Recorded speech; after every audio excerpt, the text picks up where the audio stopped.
Shalom, selamat pagi dan salam sehat buat kita semua. Dan kepada para pemirsa atau pendengar channel ini, selamat berjumpa kembali di channel TPKK Jambi Tertinambunan. Dan kami juga mengucapkan terima kasih kepada teman-teman yang telah mengucapkan thanks dalam khotbah ini, dan juga ada donasi. Kami sangat berterima kasih. Semoga channel ini bisa semakin besar dan bisa kita kembangkan kembali kepada yang lebih baik. Dan saya tetap akan membuat firman Tuhan, bacaan pagi dan juga ayat hari ini, bacaan malam dan juga bacaan pagi, agar lengkap dalam melengkapi pengetahuan tentang firman Tuhan. Firman Tuhan pada hari ini, di hari yang ke-31, tanggal 31 Januari 2029, di mana akhir daripada bulan Januari, diambil dari kitab Efesus atau surat Paulus ke jemaat Efesus, pasal yang keempat, ayat 29, dengan perikop adalah kehidupan yang baru di dalam Kristus. Itulah perikop. Dan saya tetap membacakan dalam 3 versi bahasa, yaitu bahasa Indonesia yang lazimnya dari Lai, dan juga bahasa Indonesia sehari-hari yang merupakan kabar baik juga dari Lai, dan bahasa Batak Toba Siganupari juga diterbitkan oleh Lai. Dalam pasal 4 ayat 29 dikatakan demikian bunyinya: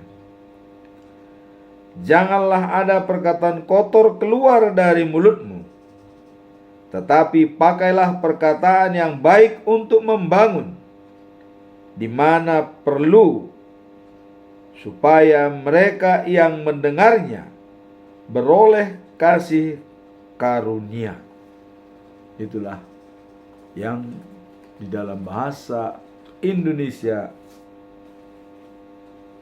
terbitan dari Lai, dan juga dalam bahasa Indonesia sehari-hari untuk lebih kita cerna apa arti daripada pasal tersebut. Katakan demikian: "Kalau kalian berbicara, janganlah memakai kata-kata kotor. Pakai sajalah kata-kata yang membina dan memberi pertolongan kepada orang lain. Kata-kata seperti itu akan mendatangkan kebaikan kepada orang-orang yang mendengarnya."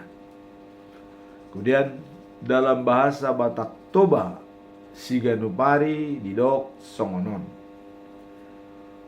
"Unang mahamu marhata naroa, alai akkahatana dinggan ma hatahon hamu, nagabe mambahen hadingganan tu akka naumbegisa."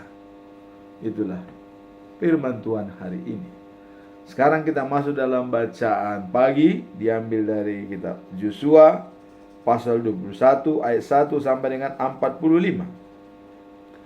Ini adalah lanjutan daripada yang sebelumnya, di mana Yosua telah membagi-bagi daerah yang sudah direbut dari Kanaan, yaitu kepada 12 suku dan minus suku Lewi, ya.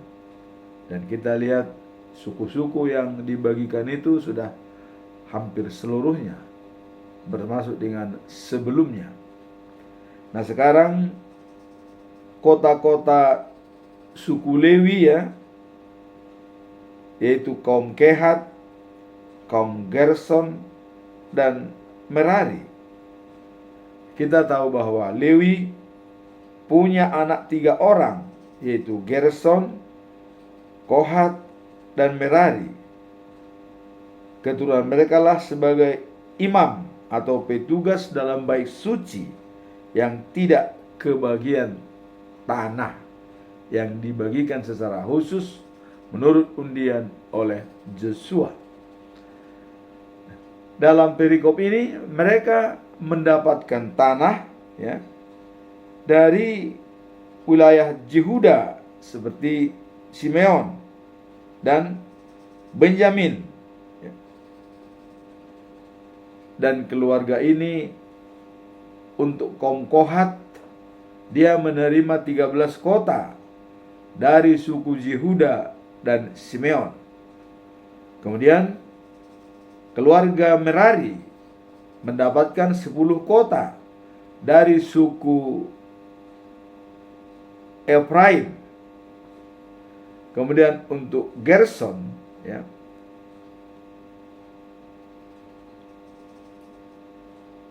keluarga Gerson itu menerima 13 kota dari suku Manase sebelah timur.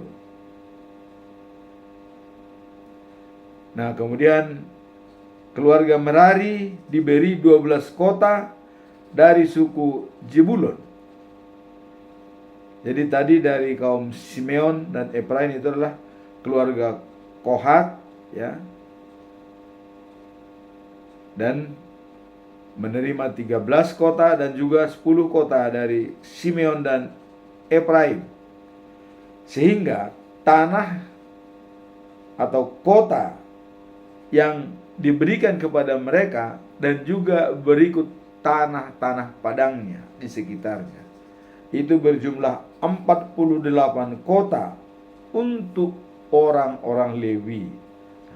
Apa yang mau kita ambil catatan penting dari perikop ini adalah tanah dan kota untuk orang Lewi adalah pemberian dari saudara-saudaranya yang 11 suku ya, yang resmi menerima tanah dengan undian oleh Joshua. Jadi ini adalah pemberian dari suku-suku keturunan Yakub ya, memberikan kepada orang-orang Lewi. Nah, kemudian kesimpulan kita ya, bahwa tanah Kanaan adalah menjadi milik Israel sesuai dengan janji Tuhan 40 tahun sebelumnya di Mesir. Jadi dinyatakan janji itu telah dipenuhi dengan pembagian tanah dan semua sudah menjadi tanah Kanaan milik daripada bangsa Israel. Nah, kemudian kalau kita lihat siapa penghuni sebelumnya di tanah Kanaan, kita tahu bahwa orang Lewi dan keturunan Yakub adalah keturunan daripada Sem. Sedangkan yang menduduki tanah Kanaan keturunan daripada Ham ya. Jadi keturunan Ham itu adalah Kus, Mesir, Libya, dan Kanaan. Nah, bangsa Palestina adalah anak daripada Kanaan. Nenek moyang dari Jebusi, Amori, Gergasi, Hewi, Akri, Sini, ya, Aparditi, ya, Semari, dan Haman. Jadi mereka adalah keturunan Ham. Orang Kanaan adalah keturunan Ham. Dan kenapa Allah memerintahkan supaya direbut dan dibunuh semua penghuni yang ada di sana? Karena mereka adalah penyembah berhala, dewa-dewa ya, ilah-ilah lain, bukan menyembah Allah. Maka Allah memerintahkan rebut, hancurkan, dan binasakan mereka. Ini adalah atas perintah Allah. Namun kalau kita lihat dalam saat ini adanya pertikaian antara Israel dengan Palestina, itu mungkin mereka melihat sejarah, tapi biarlah kita tidak perlu mencampuri urusan itu, karena itu bukan masalah agama, tetapi masalah tanah. Nah, seperti ini kita lihat di dalam sejarah bahwa semua tanah Kanaan adalah milik Israel sesuai dengan Alkitab. Itulah yang bisa kita lihat dari bacaan pagi. Nah, kemudian bacaan malam dalam Roma pasal 7 ayat 7 sampai 12, hukum dan dosa. Kemarin kita telah melihat bahwa upah daripada dosa adalah kematian. Nah, sekarang dikaitkan dengan hukum dan dosa. Paulus mengatakan hukum-hukum agama Yahudi itu tidak bertentangan dengan apa yang telah disampaikan oleh Yesus, tetapi menyempurnakan iya. Dan Paulus mengatakan kalau hukum Yahudi adalah untuk melihat dosa yang sudah dibuat, karena banyak orang menjalankan tidak sesuai dengan hukum Yahudi dan mereka terjebak dalam dosa. Maka dengan adanya kedatangan Tuhan Yesus untuk menyempurnakan hukum-hukum yang diterima Musa di Gunung Sinai, sebanyak 10 hukum, itu sudah diambil kesimpulan dari semua hukum itu oleh Tuhan Yesus. Kalau kita lihat dalam Markus pasal 12 ayat 30, dikatakan bahwa hukum pertama dan yang utama, yaitu merupakan kesimpulan dari hukum 1 sampai dengan 4, dikatakan secara vertikal, cintailah Tuhan Allahmu dari segenap hatimu, dari segenap jiwamu, dari segenap akal budimu, dan dari segenap kekuatanmu. Itulah hukum yang utama. Kemudian hukum yang kedua adalah cintailah sesamamu seperti dirimu sendiri. Jadi itu dijabarkan penjabaran dari hukum 5 sampai dengan yang ke-10. Dan hukum-hukum ini tidak bertentangan yang disampaikan oleh Yesus, tetapi adalah menyempurnakan supaya lebih dimengerti oleh semua pengikut-pengikutnya, bahwa vertikal kepada Tuhan, horizontal kepada sesama manusia. Hukum agama adalah dari Allah dan baik dan membimbing, Jadi adalah baik dan membimbing, artinya menuntun kita supaya tidak terjebak dalam lingkungan dosa.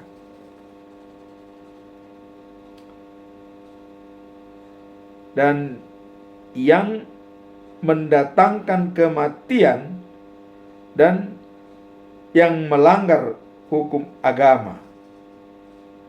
Jadi memang sudah jelas, banyak mendatangkan kematian apabila sudah berbuat dosa. Nah, maka dari 10 hukum Tuhan diterima oleh Musa di Gunung Sinai, satu-satunya dan yang ditulis oleh Allah. Jadi merupakan tulisan langsung dari Allah adalah hukum yang ke-10 itu. Ditulis dalam 2 loh batu. Itulah langsung karya Allah diberikan kepada manusia. Dan karena banyaknya masalah yang dihadapi oleh manusia, tidak ada yang bisa lepas dari dosa bila menuruti hukum itu. Maka datanglah Yesus, disempurnakan hukum itu, dibagi dalam 2 bagian. Cintailah Tuhan Allahmu dari segenap hatimu, jiwamu, akal budimu, dan kekuatanmu. Cintailah sesama manusia seperti dirimu sendiri. Itulah hukum-hukum yang benar-benar disempurnakan, dan tidak ada hukum lain yang bisa membantah hukum itu. Maka di sini tadi adalah antara hukum dan dosa. Jadi setiap pelanggaran hukum dia adalah berdosa, dan upahnya adalah kematian. Tapi bagi orang yang bisa menghindar dari dosa, maka upahnya adalah hidup yang kekal dan abadi. Nah, kemudian kita masuk dalam perikop hari ini, yaitu Efesus pasal 4 ayat 29. Kehidupan yang baru di dalam Kristus. Jadi tadi hukum-hukum itu diperbaharui oleh Yesus. Artinya disempurnakan, yang tidak bertentangan dengan hukum manapun dalam Alkitab. Itulah yang dikatakan penyempurnaan. Segala sesuatu diatur dari dalam dua hukum tersebut. Tidak ada satupun ayat-ayat dalam Alkitab bertentangan dengan hukum itu. Artinya berbanding lurus dengan semua Alkitab yang pernah diturunkan dan bahkan yang sedang diturunkan pada saat itu. Ya. Nah, sekarang kita melihat perikop hari ini, yaitu kehidupan yang baru di dalam Kristus. Nah, dalam hal ini tadi kita lihat poin-poin yang dilihat. Jangan berbicara dengan kata-kata kotor. Nah, kemudian memakai kata-kata yang baik, membina dan memberi pertolongan kepada yang lain. Hal ini dapat mendatangkan kebaikan, motivasi kepada orang yang mendengarnya. Itulah kita lihat dalam perikop hari ini. Namun sebelum kita masuk dalam perikop hari ini, kita tetap mengingat apa ayat 1 bulan dalam bulan Januari. Kita tetap mengacu kesatuan panggilan melayani untuk memuliakan Tuhan. Jadi ada kesatuan panggilan untuk memuliakan Tuhan. Dicontohkan dalam 1 Korintus pasal 12 ayat 12, dikatakan bahwa banyak anggota tubuh tapi satu. Artinya fungsinya berbeda-beda, tapi dia terpisah dari satu bagian kesatuan panggilan di dalam tubuh. Walaupun panca indera, alam sadar, dan juga alam bawah sadar, pikiran, otak, dan jantung, tidak mengatakan bahwa dia lebih penting, tapi bersinergi untuk menjalankan tugas masing-masing yang telah diberikan oleh Allah. Nah, demikian juga tubuh Kristus, bahwa Kristus adalah gambaran daripada rumah Tuhan. Kenapa dikatakan Kristus itu gambaran dari rumah Tuhan? Karena pada dialah semua orang dipersatukan. Datang kepadanya tidak kelaparan, percaya kepadanya tidak kehausan. Itu di dalam Yohanes pasal 6 ayat 35. Datang kepadanya, percaya kepadanya, tidak akan kelaparan dan tidak kehausan. Maka semua berpusat, pandangan kita, kehidupan kita adalah kepada Yesus. Dan kalau kita lihat dalam Ibrani, dalam Ibrani pasal 12 ayat 2 dikatakan, hendaklah pandangan kita tertuju pada Yesus Kristus, sebab dialah yang membangkitkan iman kita dan memeliharanya dari awal sampai akhir. Jadi itulah makanya dikatakan, kenapa digambarkan oleh Paulus bahwa rumah Tuhan itu adalah Yesus. Baik suci itu adalah Yesus. Karena semua pandangan kita tertuju kepada Dia yang menyempurnakan dan memelihara iman kita, ya, dari awal sampai akhir. Nah, maka di dalam rumah Tuhan banyak jiwa-jiwa yang sudah dibaptis dan bergabung dalam satu persekutuan yang kudus dalam rumah Tuhan, baik suci. Dan mereka mempunyai tugas berbeda-beda. Ada sebagai pengkhotbah, ada sebagai imam, ada sebagai liturgis, ada sebagai penyanyi, ada sebagai pemusik, dan ada sebagai jemaat. Semua ini adalah berkolaborasi menjadi saling menentukan, saling mempengaruhi, saling membutuhkan, saling bersinergi antara yang satu dengan yang lain. Itulah kesatuan panggilan melayani untuk kemuliaan Tuhan. Hari ini, perikop hari ini dinyampaikan supaya jangan mengeluarkan kata-kata kotor, tapi keluarkanlah kata-kata yang sifatnya membimbing, membina, dan menguatkan. Artinya bermanfaat bagi orang lain. Nah, sekarang kita masuk dalam perikop ini. Apa makna dan pesan moral dari perikop ini? Ini yang mau kita coba lihat, ya. Bahwa dalam Efesus Paulus menyampaikan jangan berkata-kata kotor dan selalu memberikan kata-kata yang memberikan motivasi dan yang baik. Apa makna daripada perikop ini? Nah, kita mau melihat makna perikop ini, ya. Ayat ini mengingatkan kita akan pentingnya menjaga ucapan agar selalu membangun dan memberi berkat kepada orang lain. Membangun dan memberi berkat kepada orang lain. Artinya, kita menjadi saluran berkat bagi setiap orang. Kata-kata, perbuatan, semuanya menjadi satu, ya, memberikan berkat. Nah, kemudian komunikasi positif dapat memperkuat hubungan dengan klien dan rekan kerja serta komunitas dalam gereja dalam suasana kondusif, kolaborasi, kerja sama, mewujudkan sinergi. Itulah yang bisa kita lihat kalau sudah menjadi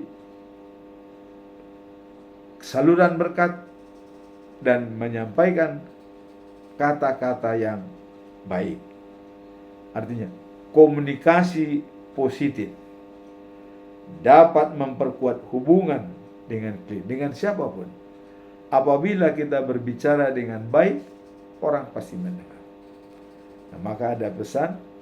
Kesan pertama menggoda, dan selanjutnya terserah Anda. Ini bukan hanya jargon, tapi ini kenyataan. Dalam hal pertemuan pertama kita memberikan salam, itulah yang membuat kita bisa masuk dalam daerah-daerah mereka. Contoh, waktu Yesus menugaskan 70 orang pengikutnya untuk diterjunkan ke Samaria karena ada berita bahwa Samaria menolak Yesus. Diturunkan apa yang disampaikan untuk pembicaraan pertama dari mereka. Diberkatilah rumah ini oleh Tuhan. Yang menerima pesan tersebut pasti akan lebih enak dan baik. Diberkati. Artinya mereka mendapat berkat. Itu kata-kata awal. Makanya kesan pertama itu harus menggoda. Artinya diterima oleh semua orang. Itulah makna daripada perikop ini. Kesan pertama menggoda, selanjutnya terserah kita untuk melanjutkan pembicaraan. Yang penting awalnya kita sudah diterima dengan baik. Selanjutnya kita yang akan menyesuaikan dengan siapa yang kita hubungi. Kemudian apa pesan moral dari perikop ini? Pesan moral adalah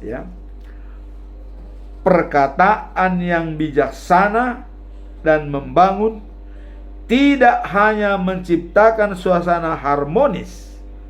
Jadi kata-kata yang bijaksana dan membangun itu tidak hanya menciptakan suasana harmonis, bukan hanya harmonis, tetapi juga mencerminkan siapa? Karakter Tuhan, karakter Allah, karakter Yesus. Jadi dapat mencerminkan karakter Yesus. Karakternya apa? Kasih. Itulah karakter Tuhan yang utama, kasih. Barang siapa tidak memiliki kasih, tidak mengenal Allah. Jadi dengan kita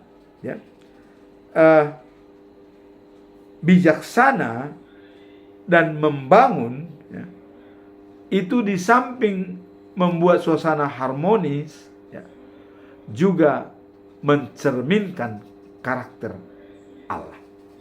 Jadi sudah menciptakan karakter Allah dan mengajarkan kita untuk menghindari kata-kata yang merusak atau kotor.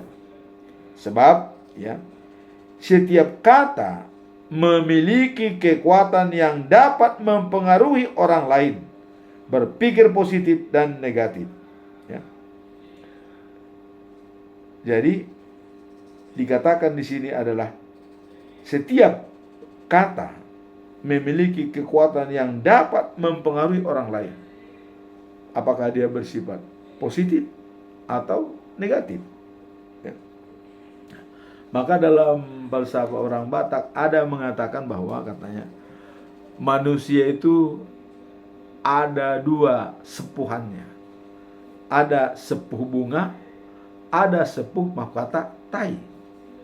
Nah ini orang Batak ini, adong sopu bunga, do sopu teh katanya. Kalau sopu bunga ini, setiap dia bicara orang senang mendengar. Apa yang disampaikan orang pasti senang.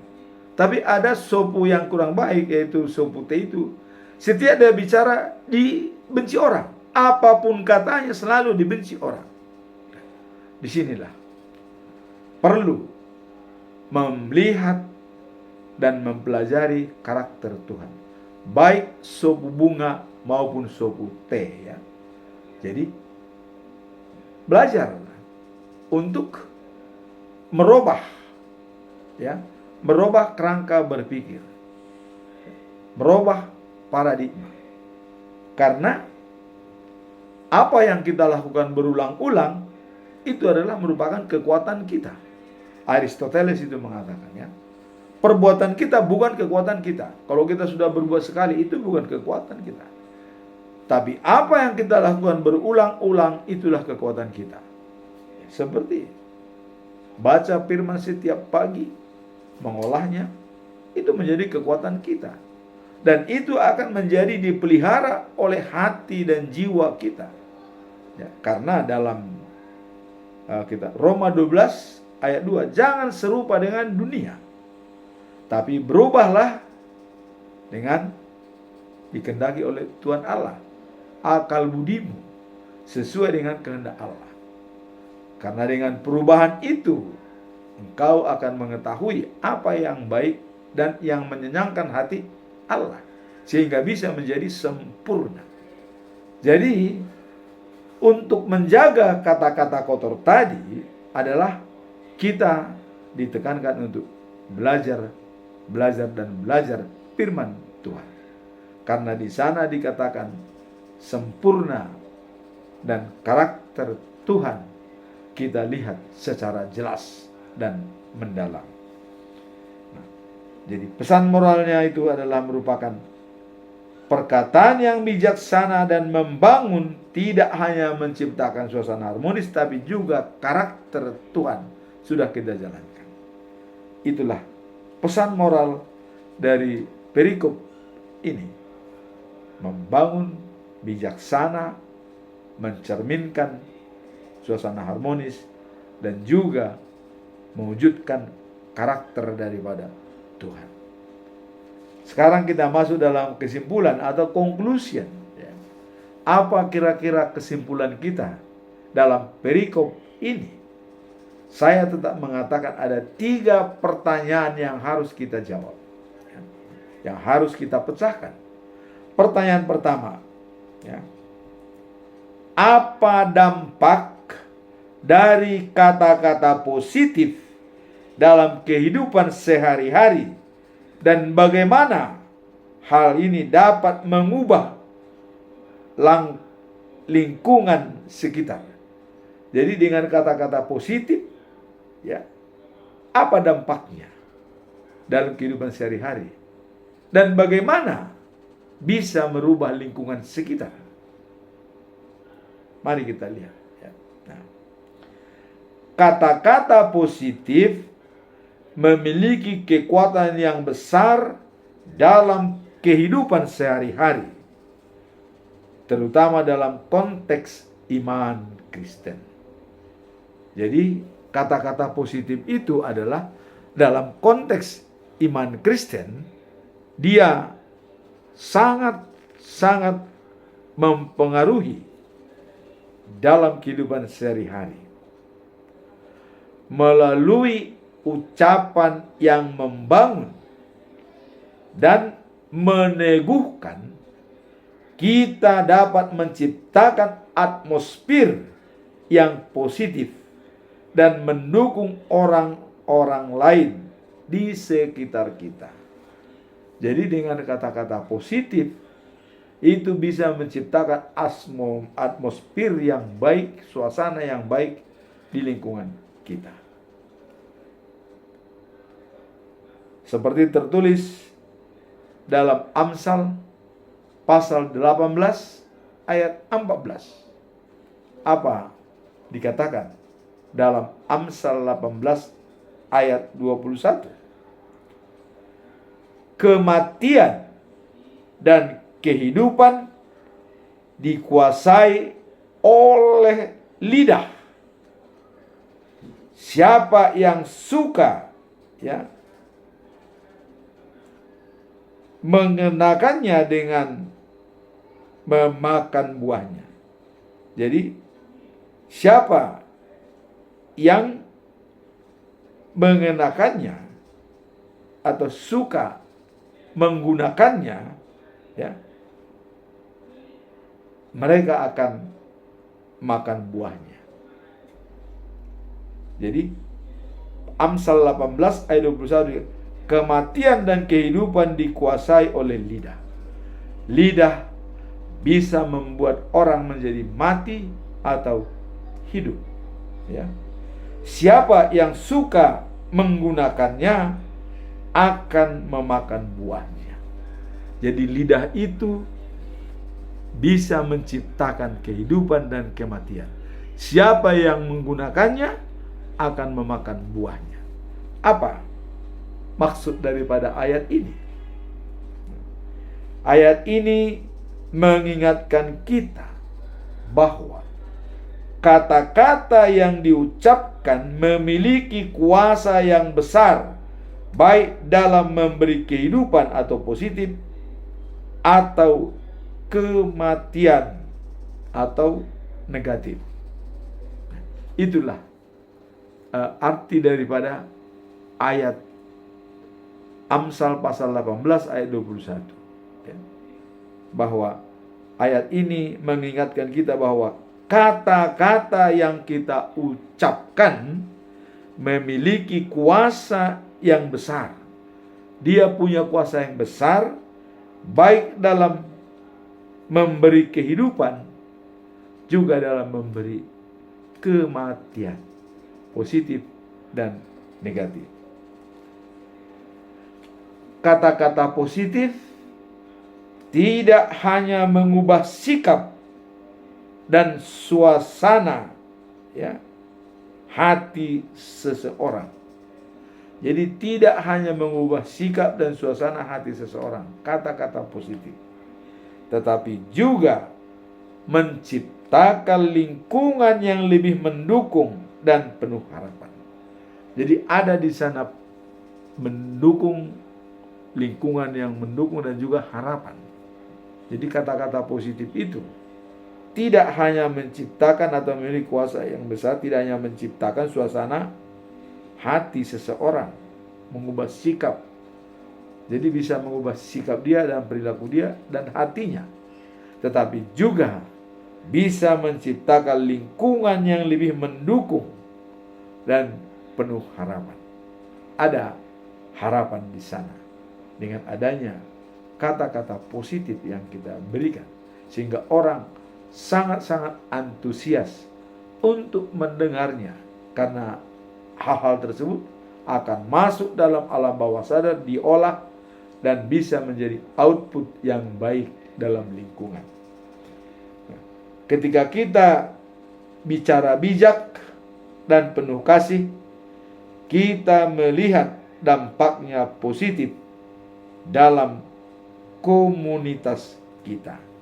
Jadi dampak yang kita lihat dengan kata-kata positif adalah terhadap komunitas yang bijak dan penuh kasih.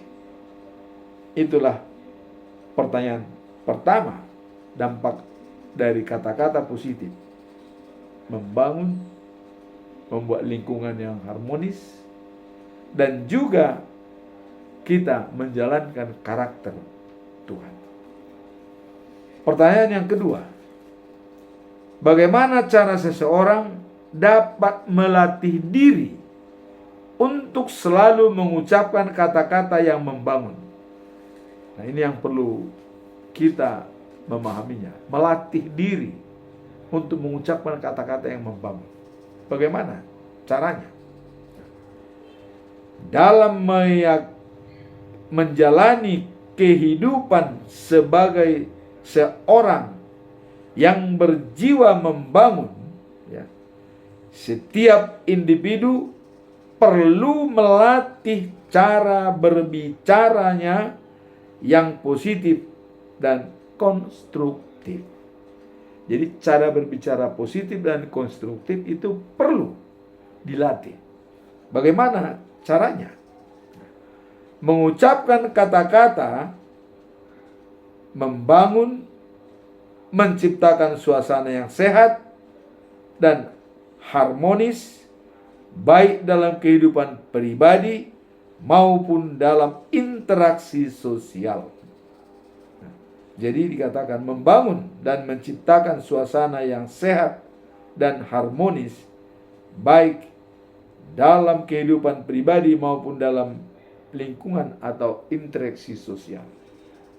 Jadi kata-kata membangun itu menciptakan suasana yang membimbing, ya, bisa menjadi pedoman bagi orang lain. Bagaimana untuk melatih berbicara?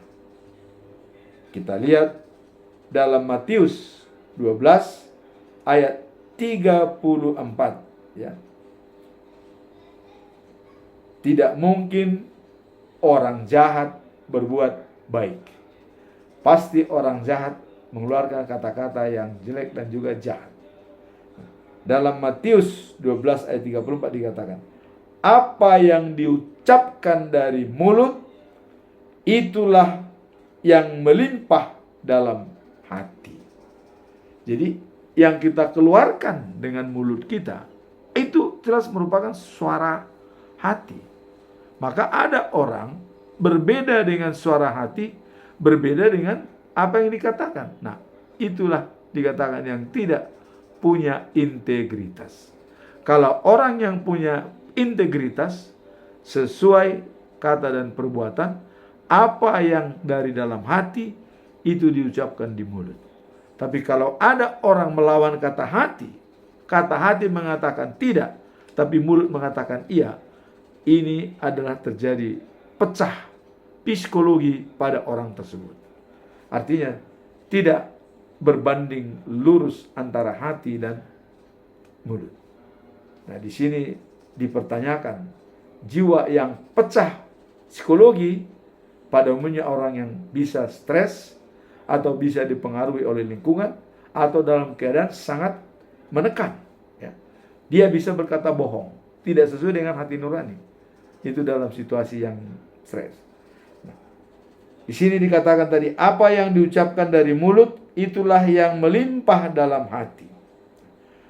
Oleh karena itu, ya, penting untuk menjaga pikiran dan perasaan yang positif. Bagaimana implementasi kebiasaan baik, ya, dalam Alkitab? Kita merenung untuk melatih kata-kata untuk membangun dan yang baik. Kita harus mengingat apa yang dimateraikan oleh Tuhan Allah kepada kita. Harus tetap kita renungkan dan kita ingat setiap hari. Itulah jawaban supaya kita tidak menyampaikan kata-kata yang kotor. Karena setiap orang Kristen, terutama di HKBP, sudah dibaptis, dikuatkan dengan pendewasaan iman, dikuatkan dalam perkawinan, dan dikuatkan dalam pentahbisan bagi orang hamba Tuhan. Jadi bagi hamba Tuhan ada 3 yang harus direnungkan setiap saat. Dalam setiap berkomunikasi dengan siapapun, 3 ini harus kita ingat. Dan apabila itu belum dirasakan, mari kita ingatkan kembali. Contoh, seperti empati. Apa itu empati? Yaitu merasakan apa yang dirasakan orang lain. Kemudian berbicara untuk dipahami dan mendengar untuk memahami.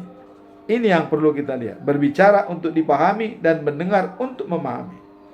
Nah, kemudian kata-kata pembukaan. Tadi saya kata, kesan pertama harus menggoda.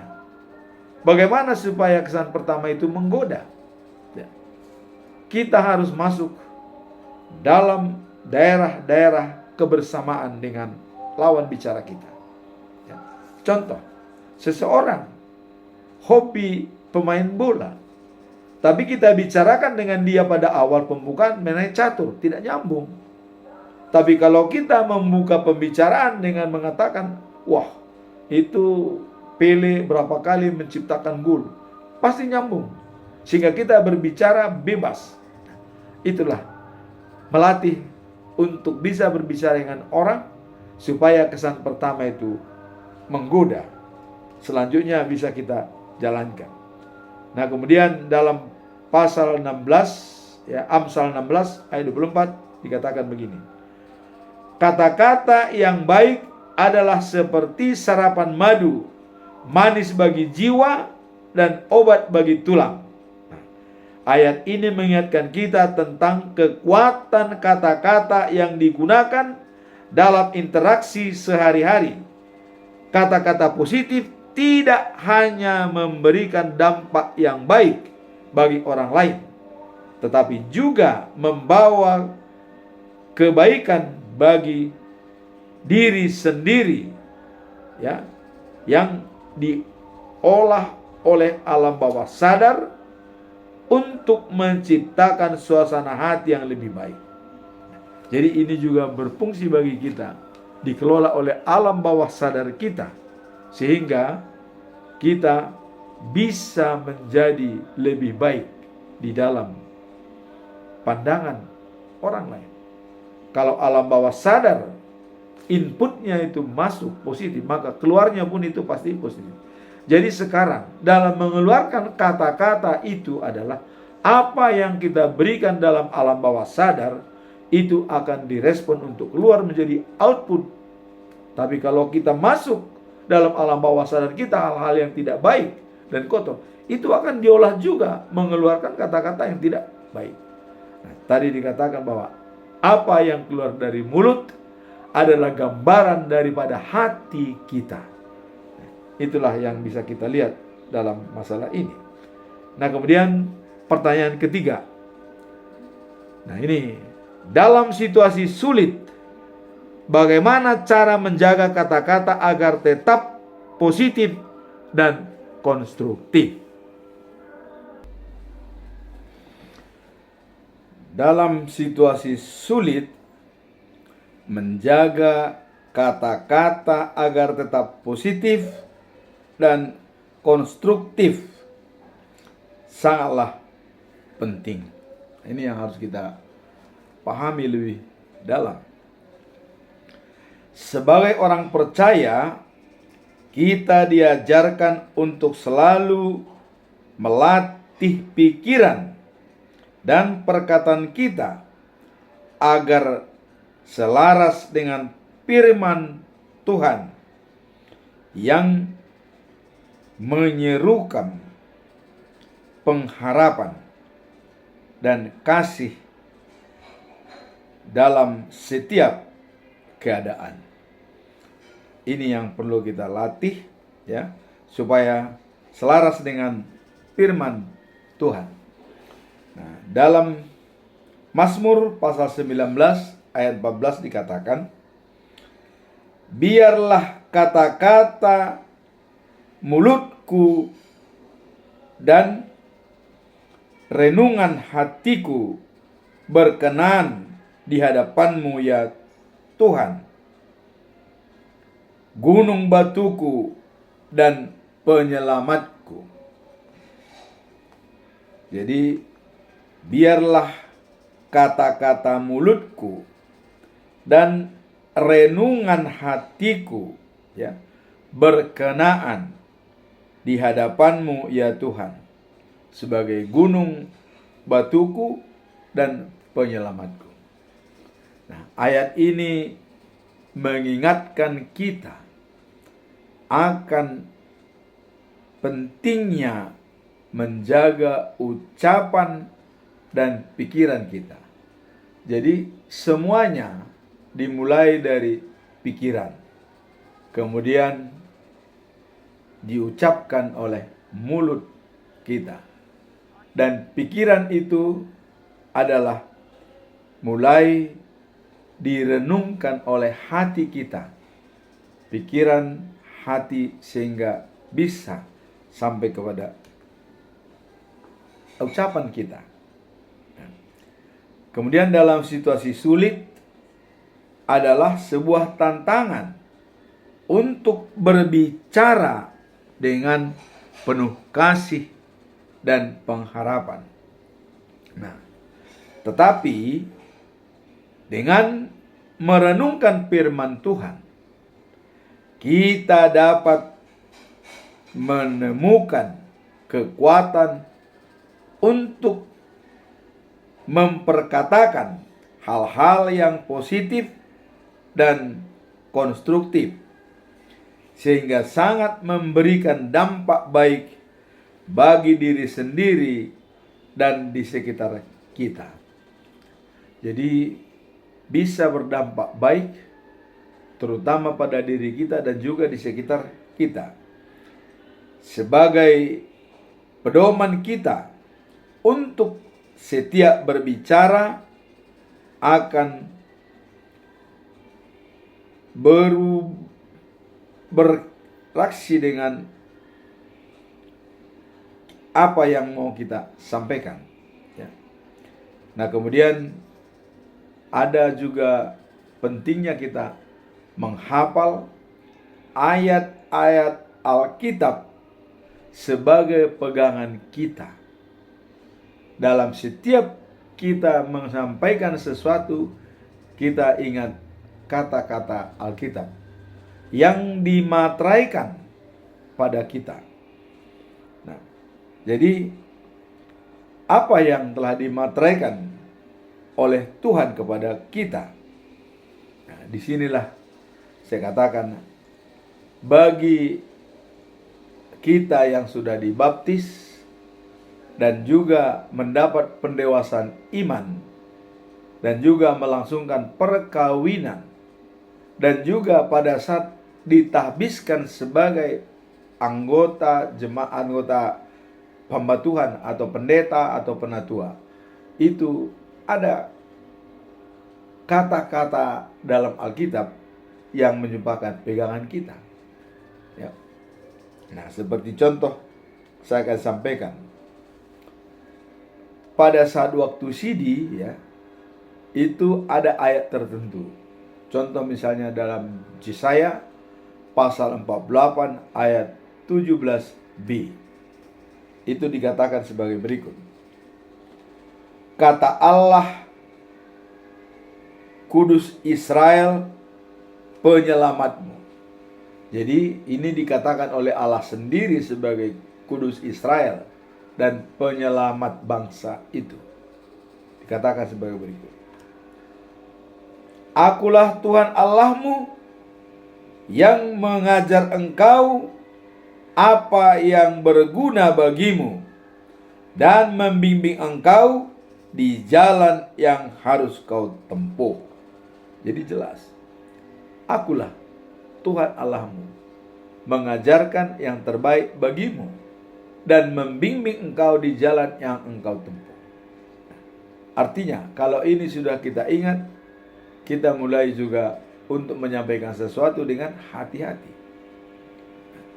Yang kedua, misalnya tertulis dalam Ibrani pasal 12 ayat 2 dikatakan, hendaklah pandangan kita tertuju pada Yesus, sebab dialah yang membangkitkan iman kita dan memeliharanya dari permulaan sampai akhir.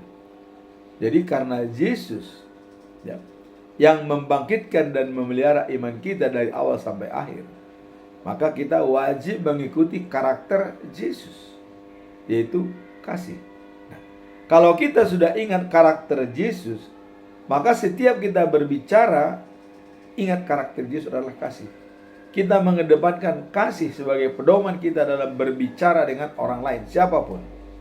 Nah, kemudian ayat yang ketiga yang bisa kita lihat, misalnya ada Kisah Para Rasul pasal 5 ayat 29, ya. Nah, ini pernyataan Petrus dan Rasul-Rasul. Kenapa? Karena waktu Petrus tertekan, dibawa oleh hukum-hukum agama dan diadili, mereka diperintahkan untuk tidak menyebutkan nama Yesus dalam pemberitaan firman Tuhan. Itu perintah dari hukum-hukum agama. Jangan. Maka Yesus mengatakan, Yesus yang sudah kalian selipkan itu, kami harus lebih patuh kepada Tuhan Allah daripada manusia. Ditantang oleh Petrus. Ya, kenapa ditantang? Karena dia tahu mengikuti Tuhan Allah adalah yang benar daripada manusia. Nah, sedangkan ini perintah-perintah hukum agama adalah manusia. Tidak sesuai dengan hukum Tuhan, tidak sesuai dengan karakter Tuhan, tapi itu atas keinginan manusia. Coba, jangan beritakan lagi firman Tuhan dengan atas nama Yesus. Ditantang oleh Petrus. Kalau kami lebih menurut kepada Allah daripada manusia. Nah, sekarang kembali kepada kita tadi mengucapkan kata-kata yang kotor dan yang baik. Kalau kita sudah mengacu pada ayat-ayat tersebut, misalnya, ya, lebih mengutamakan Tuhan daripada manusia, berarti karakter Tuhan, kita tahu karakter Tuhan adalah kasih. Di dalam 1 Yohanes pasal 4 ayat 8 dikatakan, Allah itu adalah kasih. Kemudian, barang siapa tidak memiliki kasih, tidak mengenal Allah. Jadi kalau kita bicara dengan kata-kata kotor yang tidak berdasarkan kasih, kita sesungguhnya tidak mengenal Allah. Itulah dalam pertanyaan ketiga ini, dalam situasi sulit, bagaimana cara menjaga kata-kata yang tetap positif dan konstruktif. Untuk menjaga itu, kita harus ingat karakter Allah. Ayat-ayat Alkitab harus kita renungkan pedoman kita. Apakah waktu kita sidi, apakah waktu kita melangsungkan perkawinan, apakah waktu kita ditahbiskan sebagai pendeta, sebagai penatua, itu harus kita hafal luar kepala. Sehingga apapun stimulus yang datang pada kita, itu selalu kita respon dengan 4 anugerah manusia. Pertama, kesadaran diri. Siapa kita di hadapan Tuhan, siapa di hadapan diri sendiri, siapa di hadapan masyarakat, siapa di hadapan keluarga, dan siapa di hadapan alam semesta. Itulah pertanggungjawaban yang pertama. Kemudian imajinasi, ya. Ada jangka pendek. Kalau kita bicara dengan seseorang, apakah membangun jangka panjang atau jangka pendek? Kalau kita bicara dengan mengeluarkan kata-kata yang kurang baik, itu jangka pendek. Artinya orang lain mengatakan, tidak ada artinya kita bertemu dengan kamu. Tapi kalau kita mengeluarkan kata-kata yang bijak dan bisa membangun, itu masuk dalam alam bawah sadar mereka, diolah, dan akan mengeluarkan output yang bagus. Jadilah kita menjadi saluran berkat. Itu yang mau disampaikan. Yang ketiga adalah hati nurani. Hati nurani itu sejalan dengan pikiran, berbanding lurus dengan pikiran. Kalau hal-hal yang kita pikirkan atau yang kita di dalam hati kita sudah jelek, itu keluarnya juga jelek. Tapi kalau dalam hati kita mengatakan, wah, ini begini, tegowo, dan ini mungkin begini, artinya ada unsur-unsur positif. Dia akan mengeluarkan output dari mulut kita, hal-hal menjadi berkat bagi orang lain. Kemudian yang keempat adalah pengambilan keputusan, independent will. Pengambilan keputusan yang netral dan yang berdasarkan anugerah manusiawi tadi. Jadi kita tidak asal mengambil keputusan, tapi setiap kita mengambil keputusan, setiap kita berbicara menyampaikan sesuatu kepada orang untuk dipahami orang, dan itu ada feedback bagi kita, responsibility, ada pertanggungjawaban. Maka dikatakan kata-kata yang sudah keluar itu tidak bisa ditarik kembali, ya, tidak bisa. Maka dalam falsafah orang Batak mengatakan, jolo nidilat bibir asa nidok hata. Artinya, pikirkan lebih dahulu apa yang mau kau sampaikan, baru sampaikan. Nah, dalam berpikir ini, ya, waktu ada stimulus, orang memaki-maki atau membenci kita, keluar kata-kata yang kotor yang tidak baik, mari kita respon dengan 4 anugerah manusia. Jangan langsung begitu datang stimulus langsung direspon dengan emosional, itu namanya reaktif. Tapi setiap stimulus itu kita respon dengan proaktif. Artinya proaktif itu adalah berpikir dengan 4 anugerah manusiawi. Kalau itu sudah kita lakukan, yakin, maka semua apa yang kita sampaikan, apa yang kita utarakan, itu bisa membangun, membina, meneguhkan, dan membuat orang termotivasi dengan adanya apa yang kita sampaikan kepada orang tersebut. Itulah firman Tuhan pada hari ini, dan juga conclusion di dalam hal menghadapi untuk berbicara dengan orang. Kesan kita, kesan pertama menggoda, selanjutnya terserah Anda. Bagaimana kesan menggoda? Berkati orang yang bertemu dengan Anda. Sampaikan yang terbaik dalam hal-hal kebersamaan. Baru kita bisa masuk dalam daerah-daerah terlarang yang mungkin bisa bertentangan. Tapi itu diselesaikan dengan bagaimana kita kesan pertama menggoda, selanjutnya terserah Anda. Demikianlah firman Tuhan, semoga bermanfaat. Tuhan memberkati kita. Amin.